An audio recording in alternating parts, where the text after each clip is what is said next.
Today we have special guest Pablo, who is the owner of creative incubator, retail and design space Mini-mart, as well as an awesome magazine called INSACIOUS. We chat about how everybody has a unique path on the journey to being a creative and building a career. Let's do this. Welcome to Dismantle.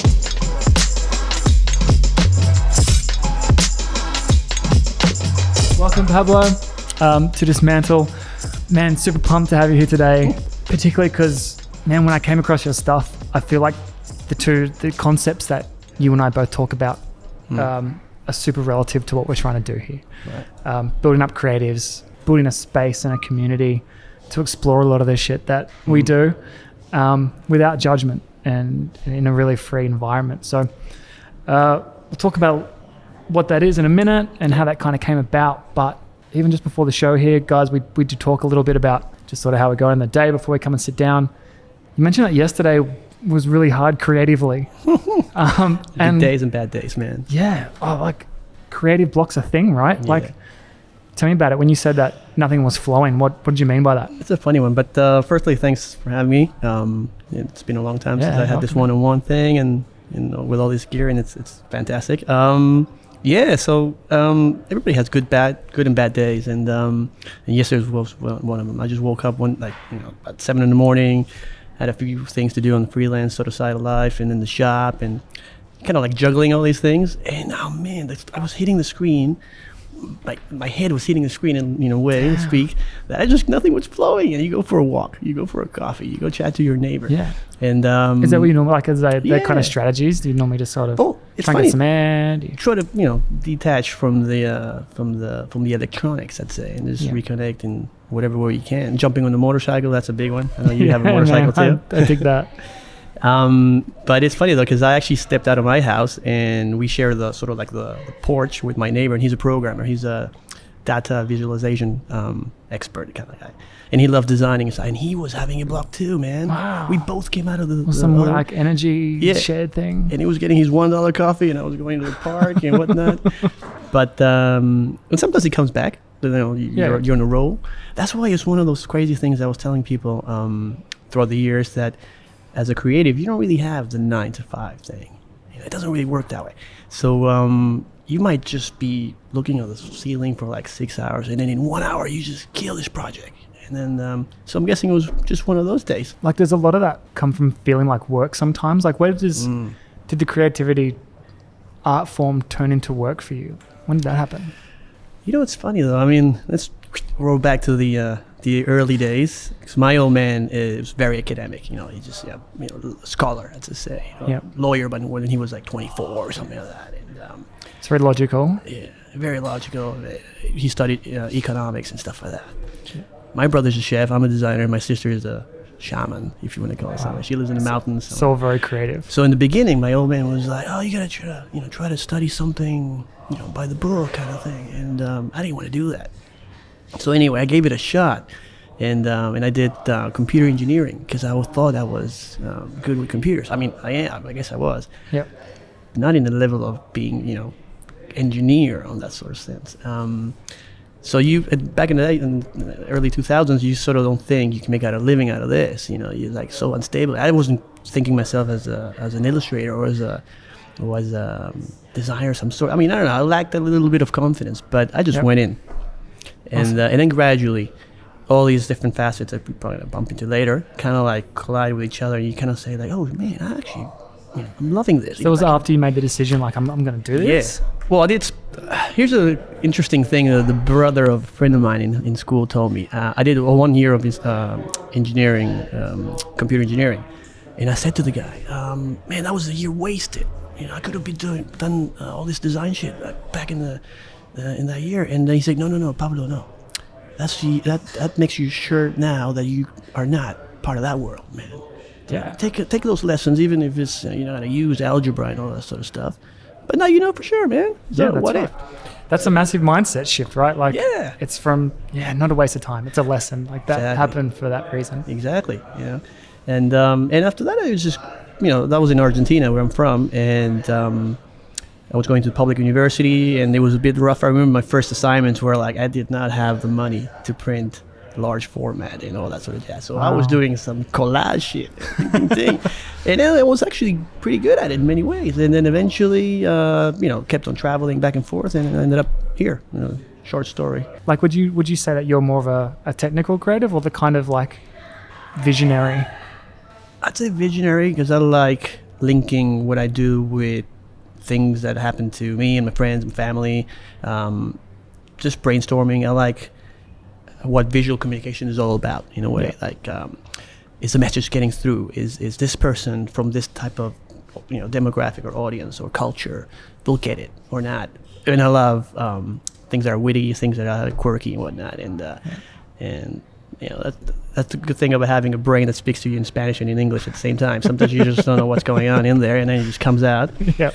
And I guess that's what it is. Yeah, more of the conceptual. And I love pumping people's energy and boost their confidence on things. Great. Maybe that's kind of what I started with Insatious in the first place. Dude, I can tell that about you, and I think that that's exactly why you would start something like Insatious and even the Mini-mart. Like, it's bringing influences to create something else that's greater than individuals. So Insatious kind of like started off, 2 years ago with this sort of concept of a launchpad of coaching people for free, just inviting them to the space and have a bit of a chat and talk ideas and build confidence and just going for it. So for example, one of the examples is this kid. He worked some marketing job somewhere for a big corporation. And he wanted to become a photographer. He wanted to push that envelope. And anyway, so he rocked up, and the place kind of looks like here, quite relaxed and comforting. And we were talking about things we could do with his photography. He's a portrait photographer, like he is now, telling stories, all these sort of soulful things. Anyway, so boosted the guy's confidence. And so that escalated into my partner, Yana, microbiologist. She loves plants, and she did kind of the same thing. So I boosted her, and then we both grew together, and then we both said, hey, let's open up a bigger shop. And that's what we call this one, called Mini-mart, a take on Japanese convenience store that we like, of this mashup of many things. It's a gallery, it's a nursery, it's a launchpad.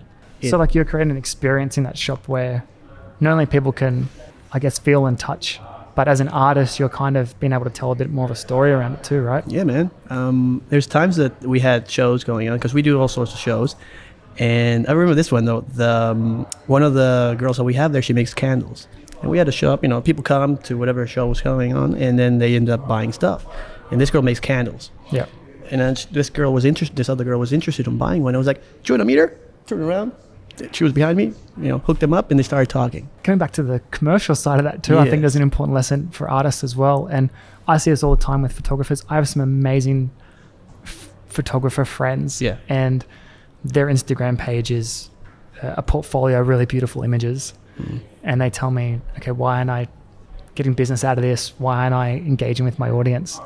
And it's because all it is some pretty pictures. And I think people now, they're buying from the people behind the brand as much as the brand. They do, man. And fuck, man, if you can get someone engaged with who you are and tell a story, and I try and tell them, hey, you're going to put a picture of this beautiful shot that you did.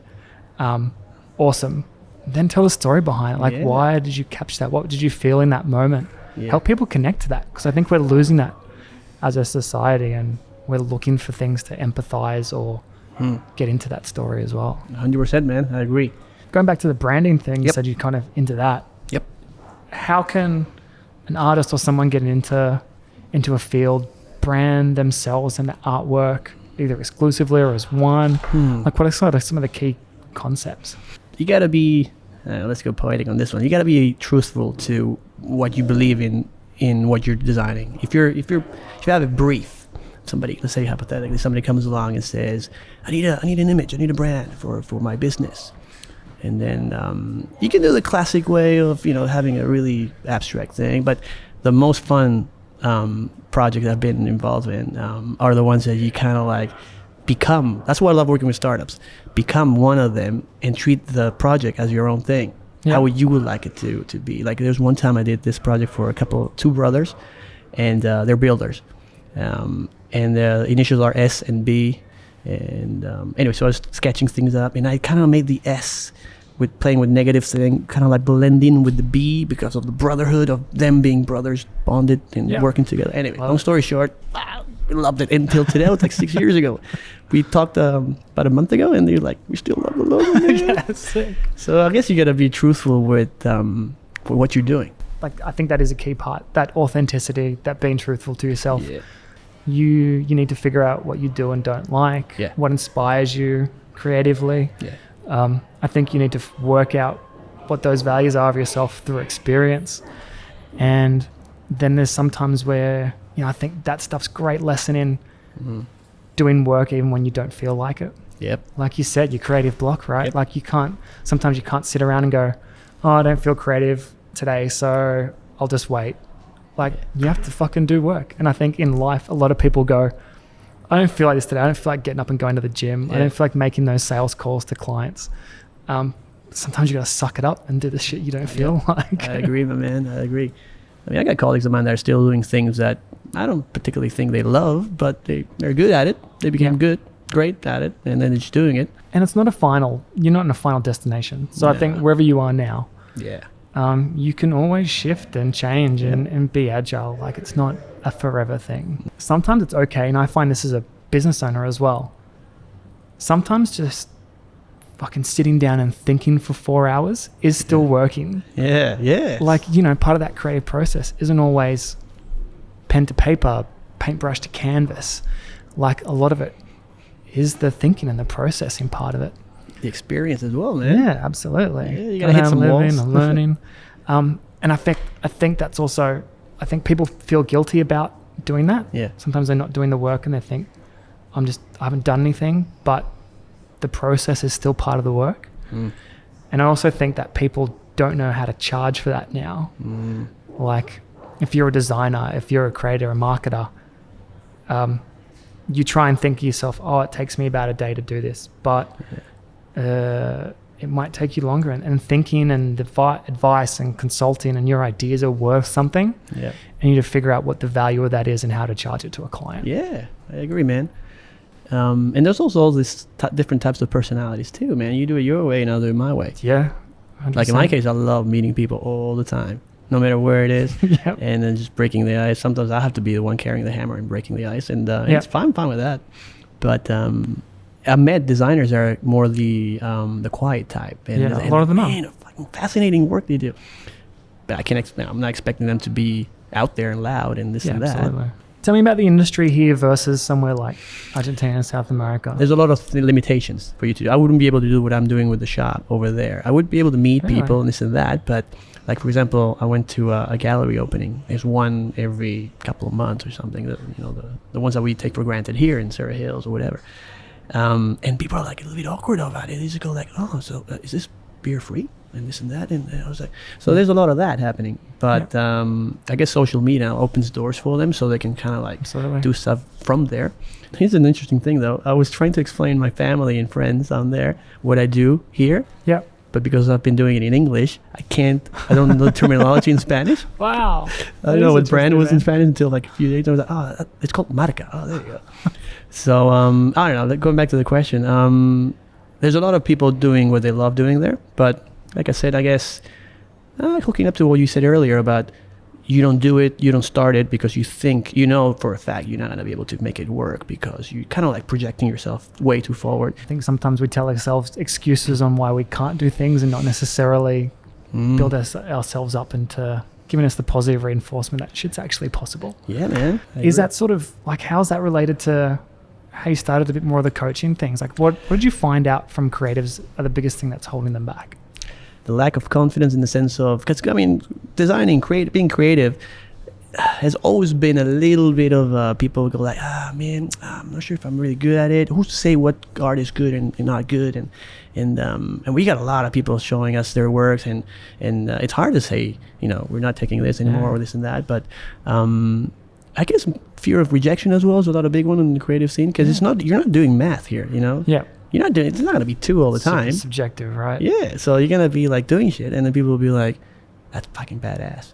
But you know what though, hooking up again to what you said earlier about the behind the scenes, that's a big thing though. Whatever it is that you do, if you can sort of, especially nowadays, show that in what you're doing. Yep. Kind of like this guy, this Anthony Lister guy, that motherfucker just shows what he's doing overseas, back and forth. And he's got an attitude, and I like that. You know? So people fall in love with that. Yep. So I'm guessing what's blocking the creatives. How do you deal with that rejection, that fear of rejection? Beer. Nah. Oh man, just talking to people and then hearing their side of the story and how they hit the same walls. Yeah. Meet people. That's another thing too, though, man. Sometimes I used to go to Melbourne by myself just before I was with Yana, and just take it out, not tell anybody that I'm in there, and go to the bar and just have a word with people and just meeting people all the time. And then you get to talk about this shit sort of thing, and it's great, man. Yeah, absolutely. And I think it's kind of, for me personally, I always found, because I really struggled with it. And in particular, I always struggled with my outbound sales for my industry and the agency, because I always thought, I don't even know if I thought about it at the time of fear of rejection, but it was this is going to be super awkward. And because I'd had that mentality, this is going to be super awkward, it was fucking super awkward, right? Man, like, I think, I love how you go, I'm just going to go and meet some cool people. And I'm interested in people. And if you try and get yourself interested in someone's story, then again, you're taking that away from yourself being a selfish thing. And you're distracted too. Yeah. You're not thinking about that awkwardness anymore. Absolutely. You're just going with it. And then if someone does not feel like talking to you or they're not interested in your services or your person, you'll know. But you shouldn't take it personally either. They're just not at that point in their life where they need that service or that connection or you. Yeah. It's practice, man. You totally need to do it. And we've even been exploring a bunch of our previous episodes, like how important it is that to make those connections and to put yourself out there. Yeah. And it's going to feel uncomfortable, but fucking do it anyway. Because I honestly believe that you're like one conversation, one connection away from another life-changing path, another exit that you can go on and explore something else and then come back onto your highway. Yeah. I guess to kind of wrap us up, what would that one thing you would be to tell somebody who's sort of a little bit stuck? They're sitting on the edge of that cliff. They want to just jump off and get into life. Well, that was a perfect sort of tie that up to the question, because I mean, you got to do that jump, the famous jump that people would say to do it. You know, you want to quit that job, just quit it and do it. But it doesn't have to be your thing. You got to go, you know, that thing I was telling you about to, I'm loving how all these sort of little roads hook up. What I was telling you about my engineering year that I wasted, it wasn't wasted because I learned about it. Same deal, man. You know, you got your 9 to 5 doing whatever job, go for whatever it is that you want to do, like say paint a couple pictures and do it. And of course, I mean, if you don't become a successful artist, fuck it, man. You just did it already. You had one show. Hell yeah. You know, go back to your job, whatever, or try other things, tweak that thing. But do the jump in the pool, jump in the icy pool out there, and see how it feels, man. And then just you feel better about it, even if it didn't not fail, but even if it didn't go as planned. Yeah. And you'll be surprised on how many things you learn from all that shit. Your future's not going to be found sitting on the couch watching Stranger Things, right? Dump your TV, man. You can watch a couple of things. Go into the vortex of YouTube once in a while, but now's the time, man. Yeah. There's so much means to do all these things. Awesome, man. We'll put all your details up so people can connect. You bet. Thank you so much, brother. Pleasure. Thanks for having me. Thank you so much for listening to this week's episode. We are trying to evolve a community here to share ideas and experiences to help each other learn, grow, and support each other as one. To help this movement, you can do 2 things right now. Send this to someone who you think needs to hear it, write us a review, and share it across your socials. And secondly, most importantly, go out there right now and be the best version of yourself that you can be. Be the change you want to see in the industry. You have the power to succeed and lift people up with your art, your words, and your soul. It will take hard work, but be that warrior badass that the world needs more of. Go out there and chase your true potential.